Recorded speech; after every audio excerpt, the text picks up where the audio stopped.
Sim, eu posso começar. Antes de mais, boa tarde. Obrigado por ter aceitado o convite em nome do Porta Nova. Ahm, como é que começou esta sua paixão por viagens? Ou surgiu em alguma coisa específica? Como é que, quando é que decidiu começar a viajar tanto? Ahm, Bem, há dois momentos importantes. Eu viajei pouco quando era pequeno.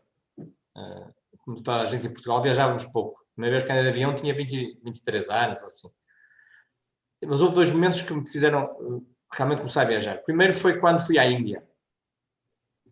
Fui à Índia e descobri um mundo completamente diferente. Já tinha viajado, já tinha ido à África, à Argentina, muitos países da Europa, mas a Índia realmente fez-me ver um mundo completamente diferente. Eu não sei se algum de vocês já foi à Índia ou a um país asiático, realmente vê-se que não somos só nós, ou seja, o mundo é muito diferente da Europa, há muitas coisas diferentes e com igual valor e, portanto, quis descobrir mais. Depois de ver ainda quis descobrir mais. Esse foi o momento. Outro momento foi uma das viagens na Europa que eu fui fazer com uns amigos e um primo meu, muito viajado na altura, o Jorge Sequeira, perguntou-me, quantos países tens? Eu fiquei espantado, não sabia o que era ter países. E ele disse, quantos países já foste? Eu não faço ideia.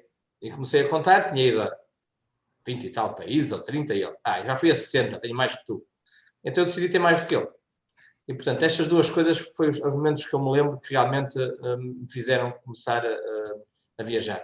O terceiro momento foi, eu disse dois, mas há um terceiro, foi quando estava em África, no Malawi, encontrei lá um grupo de viajantes que eu nunca tinha encontrado, ou seja, já conhecia turistas, não conhecia viajantes a sério, um grupo de viajantes americanos do Travel Century Club, que é um clube de viagens, eu não sabia que havia clubes de viagens, isto foi em 2000 e pouco, que também não grandes viajantes, começámos a falar e eles começaram a falar que havia listas, havia clubes, havia uma série de dinâmicas nas viagens que eu não conhecia e, portanto, penso que foi estes três momentos que realmente me fizeram ficar doente. Eu realmente sou doente por viagens. ok, obrigado.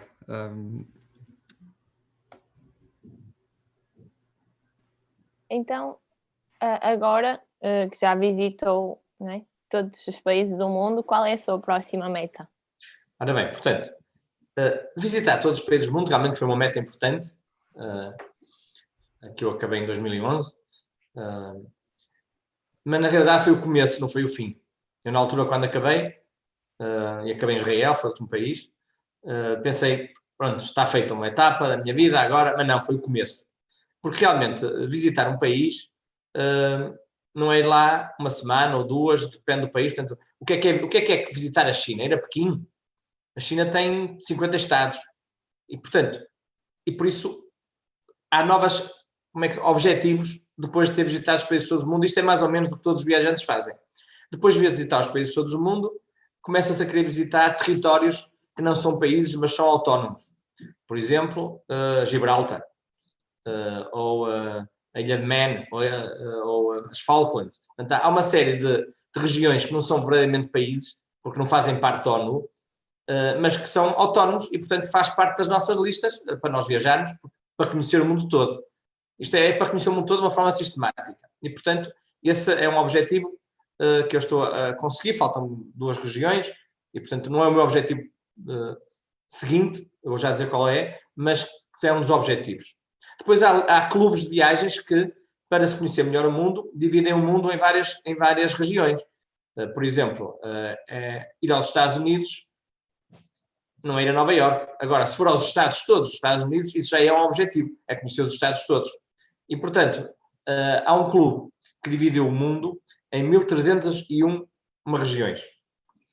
Basicamente, Portugal está dividido, por exemplo, em 5 regiões, é o Sul, é a região de Lisboa, é o Centro, é o Norte, os Açores e a Madeira, e, portanto, o clube mais importante, que é o Nomad Mania, o que é que eles fizeram? Olharam para o mundo todo, tiveram em consideração critérios como a população, o tamanho das regiões, a diversidade cultural, poder económico, poder turístico, uma série de coisas, e dividiram o mundo em 1301 regiões.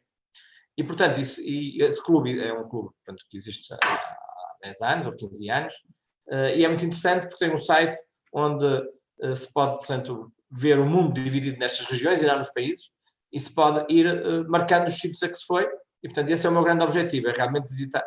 Eu acho que depois de visitar as 1301 regiões da Nova Alemanha, acho que realmente aí já fui ao mundo todo, porque aí o mundo os países estão divididos de acordo com vários critérios, e aí sim, eu acho que se pode dizer que visitei o mundo todo.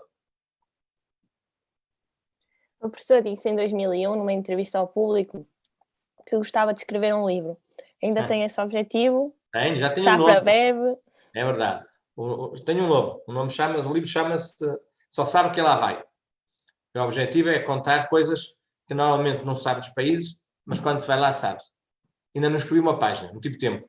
Eu trabalho e, portanto, trabalho e viajo e, portanto, tenho que optar por alguma coisa. Eu tenho a minha família e, portanto, tenho que optar. E, portanto, o livro foi ficando de lado. Um dia, acho eu, de escrever. Tenho muito para escrever, já me esqueci de algumas coisas, mas tenho filmagens, tenho gravações e, portanto, acho que um dia é de retomar isso. Muito bem. Agora, que já esteve em contacto com tantas culturas, gostávamos de saber o que é que sente que mudou em si e se gostava de dizer algo ao João Paulo Peixoto de alguns anos atrás. Ora bem, é engraçado. Eu gosto muito de falar de viagens, estou aqui a falar e gosto de jovens, gosto das universidades, etc. E gosto muito de falar de viagens. Mas pouca gente gosta de falar comigo de viagens. Ou antes, a minha família não gosta. Estão fartos. Começa a falar de umas coisas. Lá estás tu a defender os muçulmanos, lá estás tu a dizer mal do que a televisão diz, não sei o quê. E, portanto, sempre foi assim. Então, quando visitei os países todos do mundo em 2011, para mim foi muito feliz que durante um ano fui convidado para montes de conferências e montes para a televisão, para a rádio, para falar de viagens e tudo. E, portanto, foi uma maravilha. Gostei muito. E num dos convites que tive foi para escrever um artigo para uma revista da Universidade de Coimbra sobre o que é que tinha mudado em mim. Eu nunca tinha pensado nisso. Ou seja, eu ia sentindo o que ia acontecendo, como é óbvio, mas nunca tinha parado de dizer assim, bem, o que é que mudou? E, portanto, na altura apontei três coisas importantes das viagens e que tinham mudado em mim.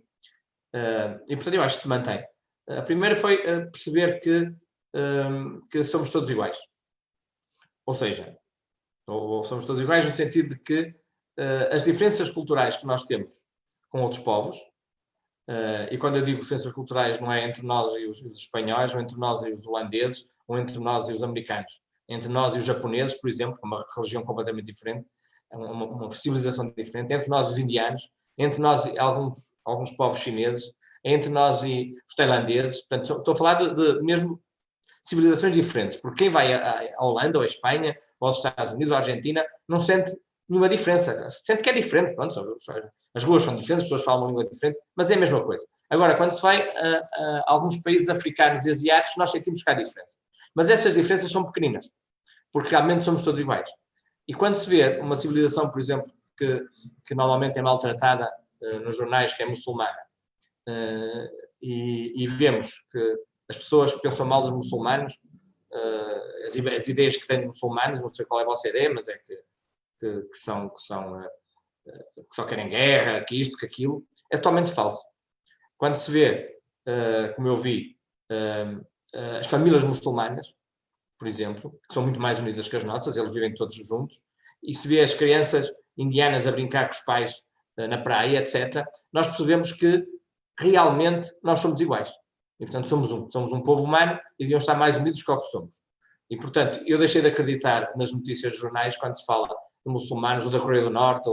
Há assim uns alvos, normalmente, e os jornalistas não têm culpa. Porque, normalmente, um jornalista português que fala da Coreia do Norte não foi lá. Fala porque leu num jornal estrangeiro, que ouviu em algum sítio.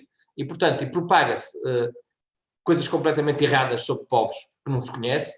E, portanto, por isso, a primeira coisa que mudou a mim foi realmente começar a considerar que somos todos um povo e deixar de ligar ao que dizem na televisão, até porque eu já fui lá e, portanto, não ligo.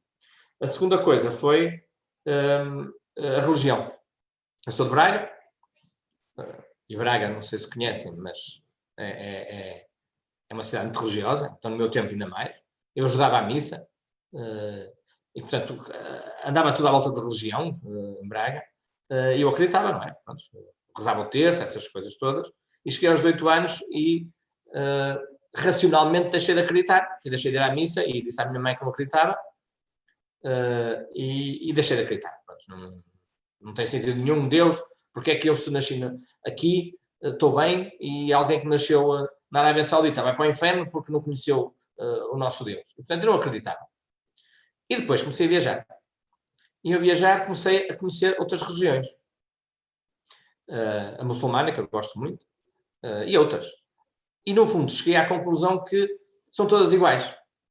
A religião baseia-se no amor, baseia-se na fraternidade, e as religiões são todas iguais. O facto de os muçulmanos tentarem chegar lá e chamar-lhe Allah, ou fazerem uma série de coisas como o Ramadão, que eu já fiz, por exemplo, são tradições, e não é isso que afasta a ideia de um Deus universal. Portanto, eu, de repente, quando acabei de ir por mim, acreditar outra vez. E, portanto, quando comecei a pensar nisso, percebi que realmente eu acredito em Deus, há um Deus para todos os homens, e, portanto, essa foi, portanto, a segunda alteração que se deu na viagem. Obviamente que isto não se deu quando eu acabei os países todos, foi se dando aos poucos. Eu só tomei consciência disso foi quando realmente acabei.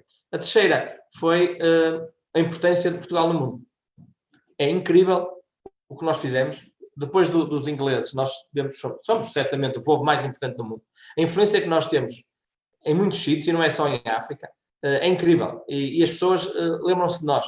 Nós não sabemos o poder que temos em países como, não sei se conhecem, um país chamado Vanuatu. É um país que fica perto da Austrália, pouca gente conhece. Eu cheguei lá, eles conheciam, porque quem descobriu o Vanuatu foi um português. E há sítios como, por exemplo, o Botão, que não fica à beira do mar, onde o primeiro ocidental lá foi em português. E, portanto, se olharmos para o mundo, vemos a influência que nós temos. Palavras, por exemplo, na Indonésia, janela diz janela, igreja diz igreja. Há muitos sítios, e nós normalmente pensamos em Malaca, pensamos em Macau, em alguns países da África, mas não é. Nós temos uma influência enorme, e isso devia ser aproveitado economicamente. Por exemplo, quando comecei a viajar, vi na Malásia venderem pastéis de nata, que eu achei uma boa ideia, e agora são um sucesso em todo o mundo. E ontem um amigo meu de Inglaterra mandou uma fotografia de pastel de nata, custa 5 euros, pode ser uma coisa qualquer, mas é um sucesso. E, portanto, o mercado da saudade é muito importante, e quem está a ser empreendedor deve aproveitar isso. Portanto, foi as 3 coisas, se quiserem, que na altura eu refleti e achei que tinha mudado em mim. Obrigada novamente. Força, podes. Ia perguntar qual é que era a maior aprendizagem que tinha retirado destes... são 204 carimbos no passaporte, não é? Não, são muitos mais. São mais? Agora já são mais, não é? Mas países da ONU são 192, 193. Carimbos a mais, talvez uns 203. Mas enfim, isso não é relevante. Mas as aprendizagens foi o que eu lhe disse, foi estas 3 grandes coisas. Agora posso falar de coisas mais concretas. Agora, em termos genéricos importantes, aprendi, por exemplo, que a melhor maneira de nos dirigirmos a alguém, por exemplo, no Japão. Eu estive no Japão e não conseguia comunicar.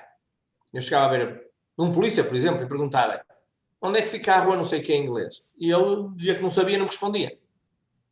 E aprendi que não é assim. Então eu comecei-me a fazer como se deve fazer. No Japão, cheguei à beira de um polícia ou uma pessoa qualquer, assim, o meu nome é não sei o que é. Como é que te chamas? Ele diz o nome dele. Eu digo assim, falas inglês? Diz um pouquinho. E perguntava onde é que era o sítio. Ele indicava. E, portanto, há uma série de coisas que... E vai bem, é educação. Então, chega à beira de polícia e assim, onde é que fica a rua não sei o que é? Nós aqui estamos habituados a fazer isso. Lá, eles não. Tem que se apresentar e só depois é que passamos ao passo seguinte. Portanto, há uma série de coisas assim que até têm sentido, e que se aprende quando se viaja, porque isso nos jornais não vê isso, nos jornais só vê as guerras, os atentados. Já falou de alguns povos que o surpreenderam, não é? Que mudaram algumas ideias que tinha pré-concebidas, mas a nível de país, qual foi o país que mais o surpreendeu ou chocou?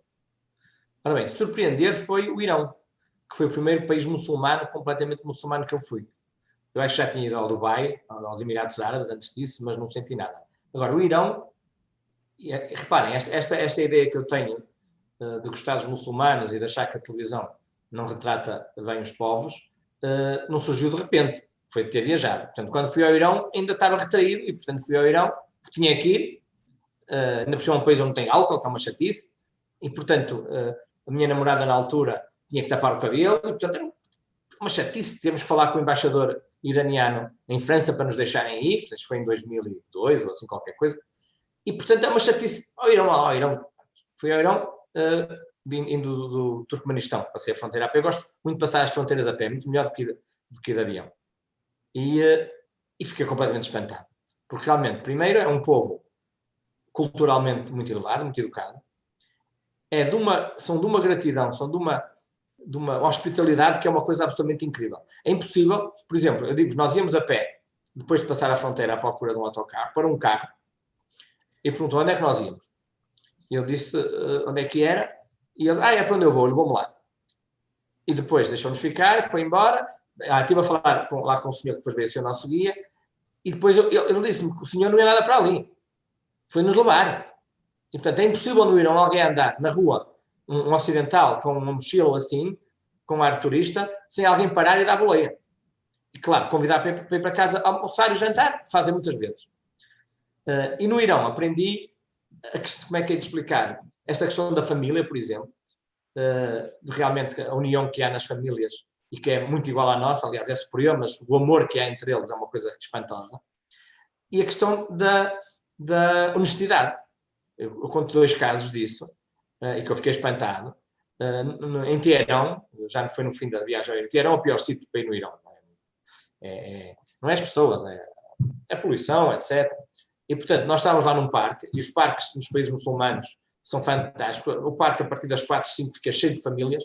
Os pais vão com as crianças brincar, portanto, é uma maravilha. As crianças vêm falar connosco, tentar falar e fazer sinais, hello, é muito giro. Não se importa nada que a gente filme, fotografe e tudo, são espantosos. E, portanto, eu estava lá, era no último dia, e fui para o hotel, no dia seguinte ia embora, e na altura, eu agora ando sempre com o iPhone, não é? Na altura daquelas câmaras maiores, aquelas câmaras, não sabia da minha câmera, filmar. Eu, caralho, onde é que pus a câmera? Será que deixei no jardim? Perguntei ao hotel se tinham entregado alguma coisa, não. Fui ao jardim, estava lá em cima de uma câmara enorme, daquelas caras, estava em cima do banco. E eu fiquei todo espantado, e cheguei ao hotel e disse assim, está aqui a câmera, deixei ficar em roubo. Ele, pois não, é porque eles disseram que roubar é mal. Disseram eles no inglês, disseram roubar é mal. Já viram isso? Eles acham que se alguém deixasse uma câmera de filmar num bairro no Porto ou em Lisboa, iam ficar ali? Não, roubar é mal. Olha esta expressão. Roubar é mal. Que é tudo verdade, toda a gente diz que sim, mas na realidade não é o que nós fazemos. Portanto, achei espantoso e, portanto, foi aí que me apaixonei pela cultura iraniana, pelo Japão, pelo Irão, já fui lá outra vez, é demais, porque realmente, dentro dos países muçulmanos, há que ter em conta o seguinte: há países muçulmanos com a nossa influência. Marrocos, Turquia, o Egito, e que, pronto, já eles não deixam de ser muçulmanos, mas já há a nossa influência em muitas coisas. Por exemplo, nos países como o Irão, se alguém está a pedir na rua, as pessoas dão. Está alguém a pedir na rua. E alguém que passa dá sempre dinheiro, nem que seja um bocadinho. E eu perguntava, porquê? Porque ele precisa. Nós não damos, achamos que a pessoa não precisa, que está a mentir. Eles lá dão, tem tudo isto. E são países puros. Agora, como o Iémen, por exemplo, a Mauritânia. Agora, se vão ao Egito e a ideia que as pessoas têm dos povos muçulmanos é desses países. É de ir à Turquia, mas ao Egito, aos Emirados Árabes, que realmente já há muita influência nossa. Agora, ir a países completamente puros, como, repito, o Irão, ou a Síria, que é um país fantástico, ou a Mauritânia, é completamente diferente e desafio-vos a vocês, se quiserem viajar, realmente, ir um desses países, são muito baratos, e as pessoas são muito simpáticas, e não há perigo, quer dizer, perigo é em todo lado, mas há muito menos perigo do que na Europa ou do que em Portugal. Tocando agora na situação do perigo, se calhar aproveitava para fazer uma pergunta. Certamente, no meio de tantas viagens, se calhar já teve alguma situação perigosa, ou se pudesse falar de quando é que se sentiu em maior perigo? Ora bem, já tive situações de perigo que acontecem. Por exemplo, estive nas Ilhas Salomão, quando foi um tsunami. E pronto, estávamos todos cheios de medo, não atingiu muito, mas foi perigo. Também tive uma situação também num tempestade terrível na Zozilândia. Portanto, são situações que acontecem derivadas da natureza. Depois tive também uma situação de muito perigo em acidentes. Tive já um acidente de barco, tive um acidente muito grande de comboio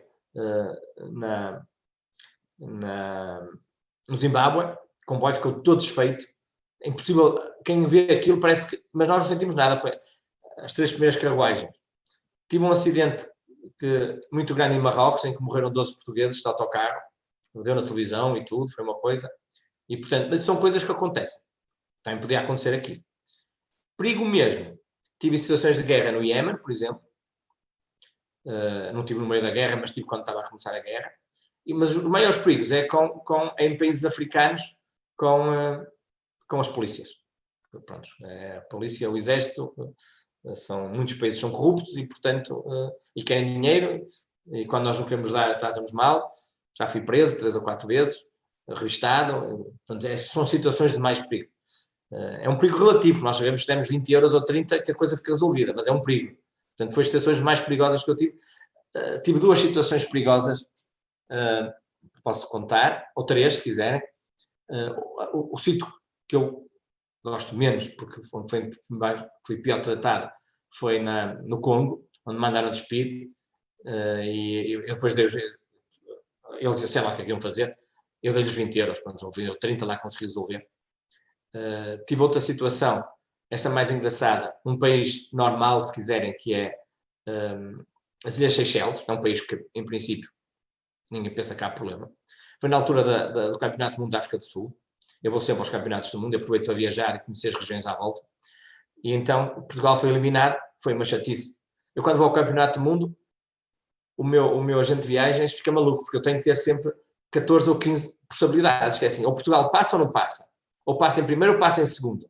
E depois passa os quartos. E, portanto, tenho várias possibilidades de viagem à volta dos sítios onde é que posso ir. E quando corre mal para Portugal, corre bem para mim, tem mais tempo para viajar. Portanto, na África do Sul correu bem, perdemos com a Espanha, correu bem na viagem, não é? E, portanto, eu pude viajar a alguns sítios que não tinha ido. E fui às Ilhas Seychelles, não tinha grandes expectativas, são bonitas, mas não é os sítios que eu gosto de ir, mas tinha que ir. E aproveitei para descansar 2 ou 3 dias e fui para as Ilhas Seychelles, do Quénia. E então, o avião era daqueles aviões africanos, vieram trazer comida, não quis, porque não estava com fome.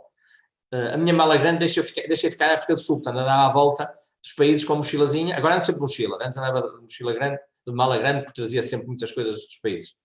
E portanto cheguei lá com a mochila, tinha um avião pequenino para me levar para umas ilhas, não estava à minha espera, um avião interno, e estava cheio de pressa porque eu voltava atrasado. E então fui primeiro a sair do avião, não esperei pelas malas, cheguei à alfândega e cheio de pressa dei a mochila, eles olharam para a mochila, revistaram, não viram nada, tornaram a metê-la, e eu ficar exasperado, sempre olhar lá para fora, cheio de pressa, e eles então meteram-me no quarto. Disseram para ir com eles, eu não estava com medo nenhum, porque as Seychelles é um país turístico, e eles perguntaram o que é que eu estava a fazer, e mais não sei o quê, e eu chateado, não tem nada a ver com isso, estou cheio de pressa, mais não sei o quê, não sei o que mais, e eles começaram então aí a endurecer, então aí mandaram-me outra vez despir, aí deixaram de ficar de cuecas, começaram a revistar a minha roupa, e eu a ficar exasperado, mas aí já a ficar um bocado preocupado, e quando eles vestiram as luvas de látex, eu disse aí, alto lá, vou ter que ser mais simpático e vou ter que fazer alguma coisa. Puxei do meu cartão de professor universitário, expliquei-lhes que estava a visitar os países todos do mundo, mostrei-lhes um mapa que eu tinha onde estava a arriscar os países, eles perceberam, e também eu estava a ser mais simpático, perceberam, pronto, que não era o que eles pensavam, e então explicaram porque é que me tinham feito aquilo. Porque, primeiro, ninguém vai a Seychelles sozinho, só com uma mochila. Ainda por cima, eu não tinha comida no avião, e eles tinham pessoas nos aviões, os hospedeiros, que diziam quem não comia. Porque quem leva droga, normalmente não come. Portanto, eles pensavam que eu levava droga.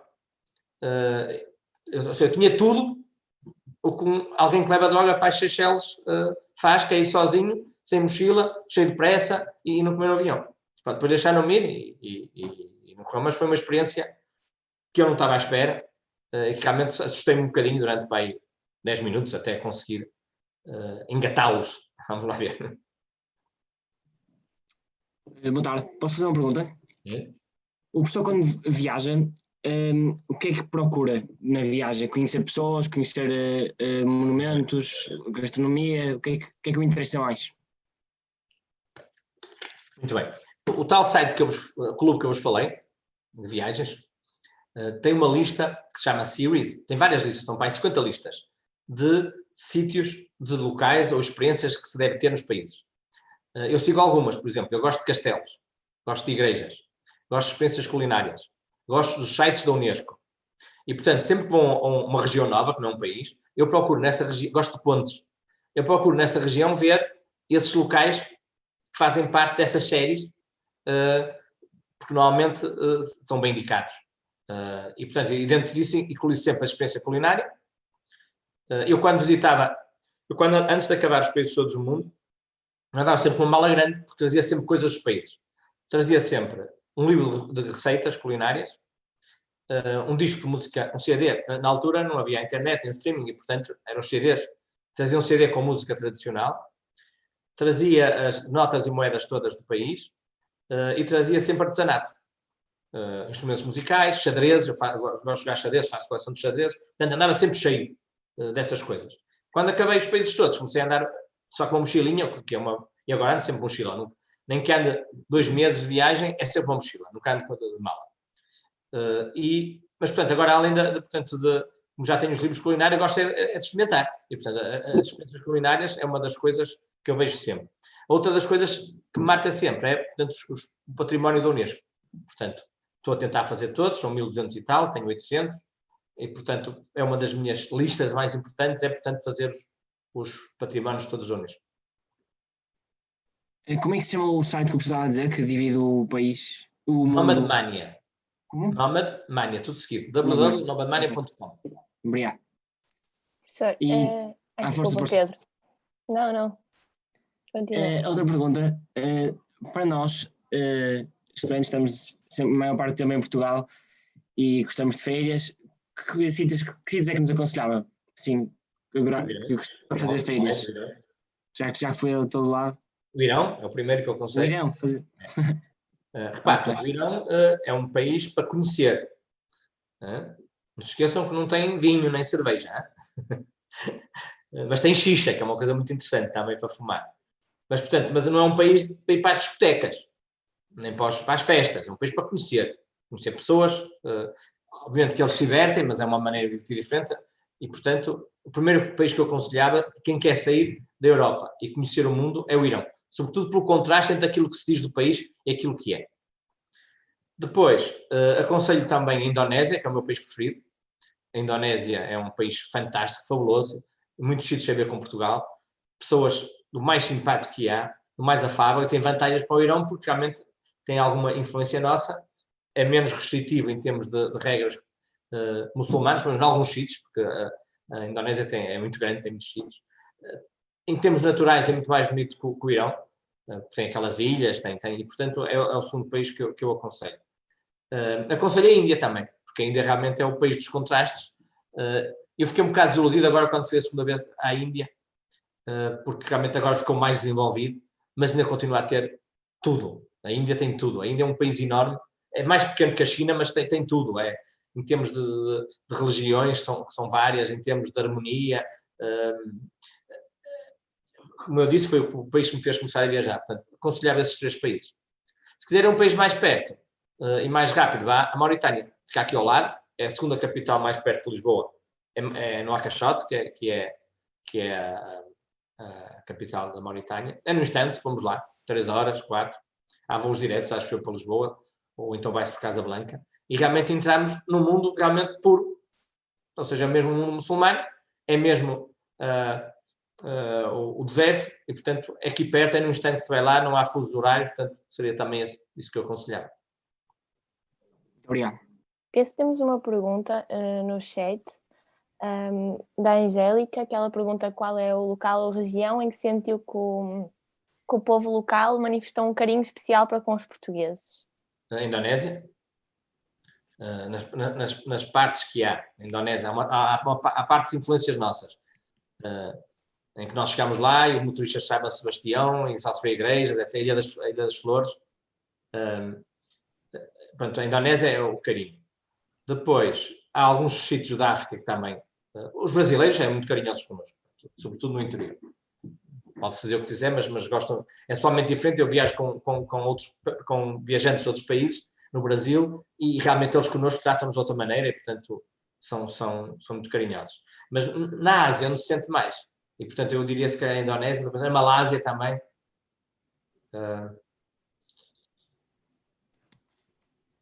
Nunca tinha feito essa pergunta. O carinho, não é? O carinho é diferente de nos conhecer. Mas acho que é isso. A Indonésia. Já falou do país que Em mais... Timor, em Timor, as pessoas mais velhas. As pessoas mais velhas em Timor tratam-nos como os mais novos, não querem saber de nós. É um povo guerreiro. Agora, as pessoas mais velhas realmente é um carinho enorme pelos portugueses, é uma coisa absolutamente fantástica. Desculpe, eu estava a interrompê-lo. Já falou dos países que mais o surpreenderam e, do outro lado da moeda, quais foram os países que mais o decepcionaram com as expectativas que tinha? Pois. Se é que houve. Houve situações, não houve assim nenhum país. Por exemplo, quando fui ao Congo e realmente não gostei do que não gostei, já estava à espera. Portanto, não posso dizer que me surpreendeu negativamente. Já sei. Não estava nada à espera. Foi a Guiana. Portanto, a zona tem 3 Guianas. A Guiana francesa, a Guiana holandesa, que é o Suriname, e a Guiana, que é a Guiana inglesa. Realmente não estava nada à espera de pessoas tão antipáticas, não sei, que normalmente na América tratam-nos bem, sobretudo nos países latinos. Lá não é um país latino, e realmente não estava nada à espera que nos tratassem tão maltratado, e portanto, e não é só a minha opinião, as pessoas com lá os viajantes dizem o mesmo. Portanto, é um país a evitar se não quiserem ser maltratados. Muito obrigado. Eu queria colocar uma pergunta, que era, depois de viajar tanto tempo e para tantos sítios, sente que perde um bocado, não é a noção, mas a casa, entre aspas, ou seja, sente que já não é de lado nenhum, mas sim de todo lado, isso acontece? Não, são portugueses. São viajantes, muitos são portugueses, ou europeus, se quiser. Isso é uma coisa que, eu diria, mais europeu que português. Realmente, eu gosto muito, por exemplo, a comida da Tailândia, ou a comida da China. Gosto muito, por exemplo, gosto muito disso. E sou capaz de ir à China e já comi tudo. Já comi cão, já comi gato, já comi, sei lá, escaravelhos, já comi minhocas, que é uma coisa horrível. Já comi muita coisa. E são só experiências que eu faço. O tal site que eu disse tem experiências culinárias para fazer nos países. Eu, uma vez na Indonésia, andei quase 2 horas para comer sopa de como é que se diz? De morcego. É uma coisa horrível. E, portanto, são experiências. Mas depois há comida que eu gosto. E, portanto, quando vou à Indonésia, adoro comer noodles. E, portanto, sou capaz de andar uma semana a comer noodles. Mas ao fim de uma semana, eu sinto necessidade de comer comida europeia. Pizza, normalmente, ou uma comida italiana, ou francesa. E, portanto, não consigo... Ou seja, gosto de viajar, mas não conseguia viver fora da Europa. Em Itália conseguia, na Argentina também, no Brasil, mas eu considero como se fosse a Europa. Agora, portanto, sinto-me europeu, se quiserem. Ocidental, que é a melhor maneira de dizer. Nós somos ocidentais. Nossa maneira de pensar é ocidental. A nossa veneração da democracia é ocidental. Das liberdades individuais é ocidental. Portanto, nós somos ocidentais. E já agora, deixem-me dizer, uma das coisas que eu aprendi na viagem, porque eu não escrevi isso no livro, mas cheguei mais a consciência disso mais tarde, é que, se vocês olharem para a história da humanidade, e se alguém de fora vier escrever um livro da história da humanidade, nós somos os maus da humanidade. Nós somos o povo que mais mal fez à humanidade. Nós somos o povo que começou as guerras, tentou conquistar tudo. Se olharem para a história da humanidade, das guerras, das bombas, de tudo, nós somos os maus. É incrível, obviamente que nós hoje não temos culpa, mas realmente o que fizemos em África, o que fizemos, nós dizimamos a população australiana. Nós, no Brasil, os índios, nós andamos no mundo só a fazer asneiras. E, portanto, historicamente, nós somos os maus da humanidade. E, portanto, sou ocidental, tenho orgulho nisso, por muitas razões, mas realmente, olhando para a história, e um dia, se calhar, um livro que gostava de escrever sobre isso, fazer um livro a contar as maldades que nós fizemos no mundo, e pronto, é triste, mas nós somos os maus. É mesmo um título para um livro. Nós somos os maus. Professor, em relação a esta pergunta que o meu colega lhe fez, eu recentemente li a opinião de um rapaz que dizia que para ele existia um limite para viajar, ou seja, que atualmente nós temos tanta oportunidade de viajar que às vezes há pessoas que chegam muito antes dos 40 anos e já conheceram os países todos do mundo. E ele dizia que depois destas experiências todas, uma pessoa se sente vazia. O professor partilha dessa opinião? Não sabe o nome desse rapaz, por acaso. Pode ser que eu conheça, que eu conheço muitos viajantes. Posso procurar? Ok. Vou tentar. Não, acontece exatamente o contrário, sinto-me cheio. Ou seja, as experiências, a riqueza e depois os contactos. Eu quando viajo, e isso aí o Facebook fez mudar muita coisa.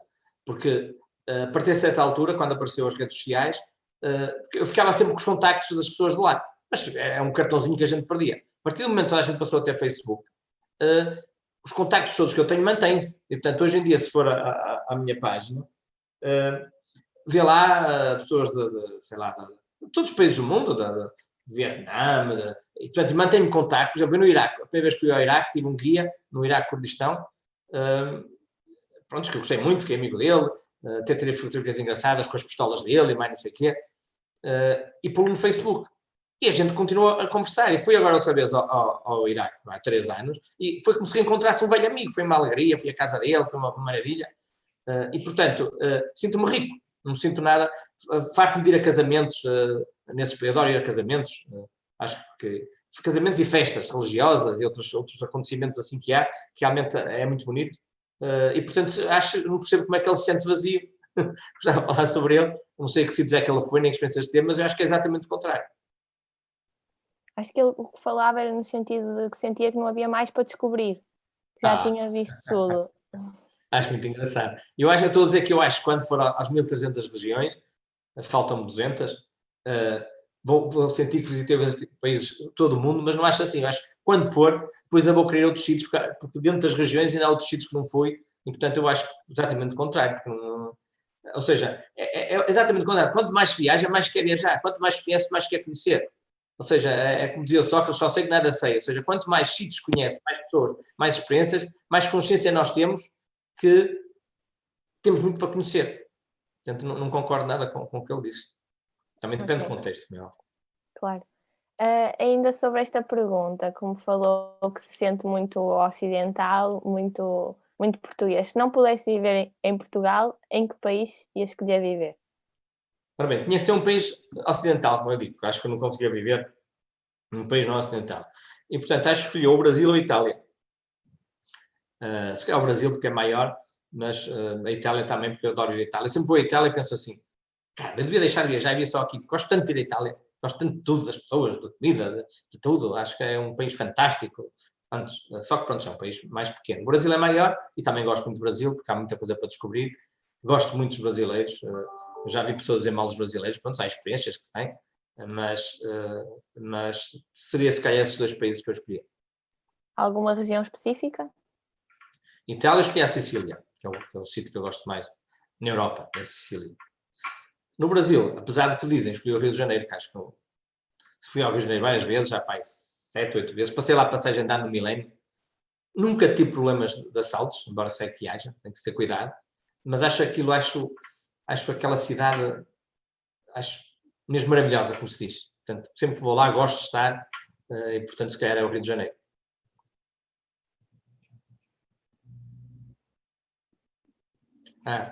Tem uma pergunta, é para eu responder? Gostou de visitar a região de Kurdistão? Gostei, embora seja um bocado triste, porque o Kurdistão, estou a falar do Kurdistão iraquiano. O Kurdistão abarca 4 países. E os curdos são um povo oprimido por todos, seja pelos iranianos, seja pelos sírios, seja pelos iraquianos ou pelos turcos, sobretudo pelos turcos. São maltratados.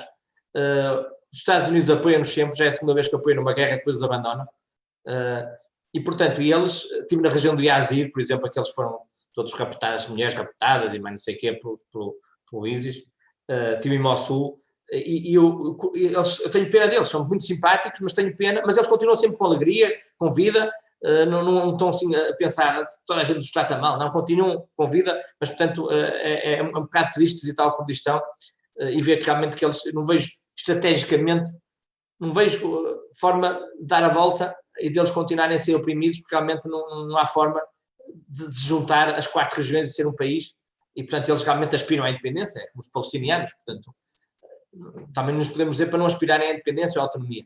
Portanto é um bocado triste tendo esta consciência política do que se passa. Agora, em termos de estar com as pessoas, não, isso são muito simpáticos, são muito alegres, têm muita curiosidade do que se passa cá fora e, portanto, aconselho a visitar. Professor, em termos de barreira linguística, sentiu alguma dificuldade em falar nos vários países ou domina várias línguas? Como é que é isso? É assim, claro, domino várias línguas, mas não é preciso falar línguas para se entender as pessoas. Eu estive em vários sítios, por exemplo, na China, que estive o ano passado, em que ninguém falava inglês, e as pessoas entendem-se. Portanto, eu lembro de estar num restaurante em que ninguém falava mesmo inglês, não havia hipótese de falar inglês. E eu nem sabia, até pensei que o restaurante era coreano, mas não era. Era de uma zona da China. E ninguém falava, e entendemos, eles acharam muita piada, lá trouxeram o que eu queria, levaram-me à cozinha, o que é que eu queria? Queria que pusessem muita cebola na salada, não conseguia explicar, levaram-me à cozinha, apontei, trouxeram umas coisas que eu queria beber, foi muito engraçado, é sempre assim, quando não se fala, eles até acham piada e conseguimos entender. Mesmo que os polícias, se realmente fomos educados, consegue-se entender. É o que eu digo, é a natureza humana, nós somos humanos, a empatia existe, se nós quisermos. Agora, obviamente, se formos com a ideia de que somos superiores a eles e que tratamos povos como muitas vezes tratamos, realmente a empatia não há. Agora, quando vamos de coração aberto, não há problema nenhum em termos linguísticos. Eu queria colocar uma questão que é, quando se reúne com os amigos e colegas que também gostam de viajar muito e viajam muito, qual é que é o sítio mais que sabe que pode, de certa forma, invejar os outros, que foi por algum motivo e que eles não conseguiram ir, de certa forma impossível? É o sítio mais emblemático que eu fui. Por acaso agora foi outro que falo já, mas é Kingman's Reef. Se for ao mapa, ao Google Maps, vai procurar onde é que fica Kingsman Reef. Kingman's Reef é um recife que tem cerca de 100 metros, 200 de comprimento e para aí 10 metros de largura. Fica no Pacífico. Obviamente não vive lá ninguém, aquilo tem 5 ou 6 palmeiras. Não vive lá ninguém, portanto não há aeroporto, não há barcos que vão lá. Para ir lá de barco, tivemos que alugar um barco para ir a vários sítios, incluindo esse. Demora para ir da ilha mais perto, habitada, demora para ir uma semana de barco, um barquinho pequenino. E foi chegar a um sítio onde ninguém vai. E, portanto, é o sítio que eu, quando digo que nós somos malucos, porque realmente fomos 8 num barco e apanhamos a tempestade, e está num barquinho pequenino, uma tempestade no meio de nada, não é nada bonito. E chegámos lá e parecíamos, éramos 8 viajantes, mais os do barco. Chegámos lá, tivemos aos saltos no meio da praia, num sítio que não lembra ao diabo e que realmente não tem nada.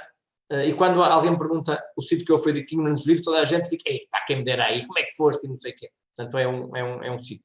Recentemente, por acaso há 2 meses, fui a outro sítio, que é Rockwell, também pode ver no mapa, que é uma ilha, é um rochedo, no meio de nada, que pertence à Escócia. Também é muito difícil ir. Nós conseguimos ir também no barco alugado. Não conseguimos subir até essa, mas aqui é um rochedo. E nós chegámos lá, também foi uma alegria, também fica toda a gente admirada. Rockwell é daqueles sítios que realmente toda a gente quer ir. Toda a gente viajante, mas é maluco. Se olhar para Rockwell e para Kingman's Reef, se olhar para as fotografias, é assim, para que diabo é que esta gente anda uma semana num barco para vir a este sítio? É aquela ideia de ir a sítios que ninguém foi. Percebe? Não é para conhecer pessoas nesse sítio, porque não há. Mas nós também gostamos de ir a sítios que ninguém foi. É uma doença, eu sei. Ok, nesse sentido gostava de fazer outra pergunta, que é se houve sítios a que já foi, que mais ou que conseguiu ir por convite, ou que só se pode ir por convite, seja, sei lá, coisas militares, não sei Fui a alguns sítios, não foi bem por convite, eu fui a umas ilhas, lá está, que se chamam, são as Ilhas Britânicas no Oceano Índico, BIOT, British Indian Ocean Territories, que inclui uma base militar que se chama Diego Garcia, que era português. E, portanto, é um sítio que também os viajantes não conseguem ir. É proibido ir, não se consegue ir. E nós conseguimos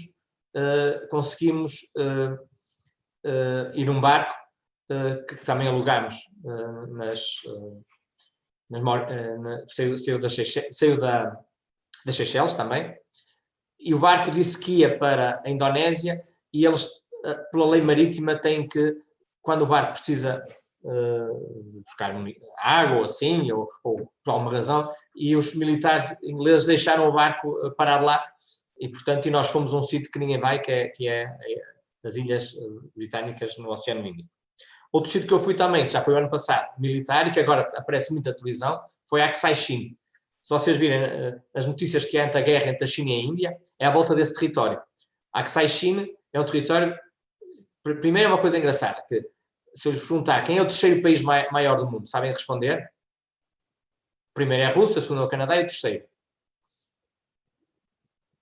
Vou chumbá-los. Estados Unidos? Não, os Estados Unidos Estados Unidos, sim. Ou os Estados Unidos ou a China. Depende de quê? A China anexou a Aksai Chin.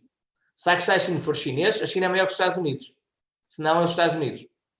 E a Aksai Chin é um sítio que não se pode ir, e nós conseguimos vir, eu e um grande viajante, Charles Willey, o ano passado, conseguimos ir depois de umas peripécias, fomos cercados por soldados chineses, foi uma coisa, mas conseguimos ir, e com carimbo e tudo, e portanto aquilo já estava perigoso e agora ninguém vai, agora é o sítio onde vocês veem na televisão as guerras que está a haver entre a China e a Índia, é isso, é à volta desse território da Aksai Chin.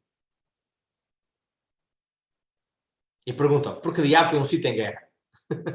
Nós gostamos de ir a estes sítios difíceis. Quem é que o acompanha nas viagens normalmente? Ou prefere viajar sozinho? Não. Eu gosto de viajar de todas as maneiras, mas misturadas. Gosto de ir sozinho, é a melhor maneira de se conhecer pessoas, é ir sozinho. Eu vou sozinho e estou sentado num restaurante do Japão e vem alguém sempre falar comigo. Ou na Índia ou assim. Quando se vai acompanhar já é diferente. Já sempre nós temos que aproximar. Obviamente gosto de ir com viajantes, com extreme travelers, como eu, portanto, pessoas que gostam, e aí temos uma dinâmica própria de fazer as coisas, e também gosto. Gosto de ir com os meus filhos. Eu sempre que um filho meu chega aos 16, 17, 18 anos, faço uma viagem sozinho com ele. Eles escolhem um sítio, entre 4 ou 5 sítios que eu indico, e estou um mês a viajar com ele. A minha filha mais velha atravessei o Canadá no inverno de comboio, atravessar o Canadá todo de uma ponta à outra. Com a outra minha filha, atravessei a costa toda, desde o Canadá até Los Angeles, e com o meu filho, fizemos a Route 66. Agora, o próximo filho, eu tenho 5 filhos, vai ser atravessar o Amazonas da nascente até ao mar. E, portanto, também gosto de viajar com cada filho. Gosto de viajar com os filhos todos juntos. Há 3 anos fomos à terra do Pai Natal, portanto, à Finlândia. E, portanto, gosto de tudo. Ou seja, e gosto também, como fiz o ano passado com a China, que fui com um amigo, depois foi embora, depois viajei sozinho 2 semanas, depois estive com outro viajante 1 semana, depois fiquei sozinho outra vez. Gosto de misturar, porque é muito chato viajar 6 semanas sozinho. Eu gosto de conhecer pessoas, mas não quero todas 6 semanas sentar num restaurante à espera que venham falar comigo. Portanto, eu gosto de tudo, mas misturado, portanto. De todos os sítios que foi, se só pudesse ir a um agora, ou se só pudesse viver... Não, se só pudesse ir a um, qual é que É a é? Indonésia. Eu tive em todos os territórios da Indonésia, mas a Indonésia tem sempre muitas coisas a conhecer e, portanto, se pudesse ir só a um... Porque tem tudo a Indonésia, reparem. A Indonésia tem a parte muçulmana, pura, onde também não há álcool e há uma série de restrições que temos que ter. Depois a Indonésia tem a zona da alegria, como é Bali, por exemplo, ou outras ilhas. Depois tem zona de ilhas pequeninas, tem zona de floresta com animais, tem o animal mais fantástico do mundo, que é Komodo. O dragão de Komodo é uma coisa absolutamente fabulosa, eu aconselho a verem. É fabuloso, fica-se a olhar para o dragão, toda a gente fica assim 10, 15 minutos, como é que existe um animal pré-histórico assim? É absolutamente fantástico. Depois tem as pessoas, tem muitas gastronomias, portanto, se calhar seria mesmo a Indonésia.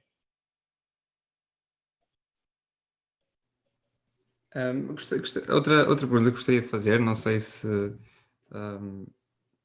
não sei se é demasiado pessoal, mas de que forma é que consegue conciliar a vida como professor universitário e a viajar a tempo inteiro ou tantas vezes? Consigo. É difícil, por exemplo. Eu quando estou cá, eu estou a trabalhar hoje. Estou aqui a falar com vocês, mas estou na universidade a trabalhar. Eu cheguei aqui às 5h30 da manhã. Portanto, eu quando estou cá, trabalho muito, mesmo. Ele diz que quando está cá trabalha muito. Muito. É mesmo, ou seja, eu trabalho, não estou a exagerar, desde as 6 da manhã até às 7 da noite. Incluindo o sábado. Tem que ser. Tem que ser para poder ter liberdade para viajar. Tanto tempo tenho que trabalhar muito. Há alturas que trabalho mais que outras, não é o caso agora, e portanto muitas vezes é com dificuldade, já tive que adiar viagens, como é óbvio. Mas, obviamente, também outra questão é, ao viajar, hoje em dia, consegue estar a viajar e a trabalhar ao mesmo tempo. Ou seja, consegue estar a supervisionar, há uma série de coisas que consegue fazer a viajar. Raramente viajo de computador. Já tive, por exemplo, este ano, quando estive na Colômbia, tive que comprar um computador, porque realmente aquilo que eu tinha que fazer, de repente, por causa de uma circunstância, e tinha que trabalhar, não podia ser só no telemóvel, e tive que trabalhar. E, portanto, o que é que eu fazia? Era acordar às 5 da manhã, até às 9 da manhã, trabalhava e depois ia visitar as regiões que queria visitar. Mas não me arrependo nada e é com toda a alegria que trabalho muito, porque sei que, por exemplo, domingo já vou outra vez viajar e, portanto, não me importa nada, como tive agora um mês inteiro a trabalhar como um doido e, portanto, de certa forma até contrabalança. Ok, obrigado. Quem está, todas as outras pessoas que estão a assistir, se quiserem fazer perguntas, façam-no, por favor. Eu gosto muito de falar de viagens, já disse, nunca ninguém quer falar comigo de viagens, são os amigos viajantes. E depois, nós quando estamos todos juntos e vem alguém connosco, acha que nós somos malucos, só falamos de sítios esquisitos, de experiências, e portanto, enfim, é um bocadinho... Não é errado dizer que nós temos uma doença. Não iria assim tão longe a dizer isso. De qualquer das formas, não sei se mais alguém quer colocar alguma pergunta. Se assim não for, também já roubamos aqui bastante tempo ao professor e até referiu que hoje também está a trabalhar, por isso não queremos estar-lhe a ocupar mais tempo. Se mais ninguém então quer fazer nenhuma pergunta, resta-me, em nome do Porta Nova, agradecer pela conversa que tivemos aqui hoje, por ter disponibilizado o seu tempo e a melhor das sortes é viajar as últimas 200 regiões que disse que lhe faltavam. Muito bem. Eu estou à disposição, se quiserem algum de vocês quiser algum conselho para viagens, até eu gosto muito de fazer isso e, portanto, estou à vossa disposição, tenho o meu contacto. E aconselho que vão ao site para ver, porque realmente o site... depois o site tem o ranking dos viajantes, tem uma série de coisas muito interessantes, vão gostar de ver. Como é que o podemos contactar? Por e-mail? A melhor maneira, o e-mail... Já pusei o meu e-mail, portanto, tem alguma coisa. Ok. Pronto, em nome do Porta Nova, o nosso obrigado por hoje. Obrigada, professor. Continuação de bom trabalho. Já não vou conseguir trabalhar. Nós vamos falar de pensar em viagem. Já vou ver umas coisas no Google Maps. Deus, então, obrigado. Deus, obrigada.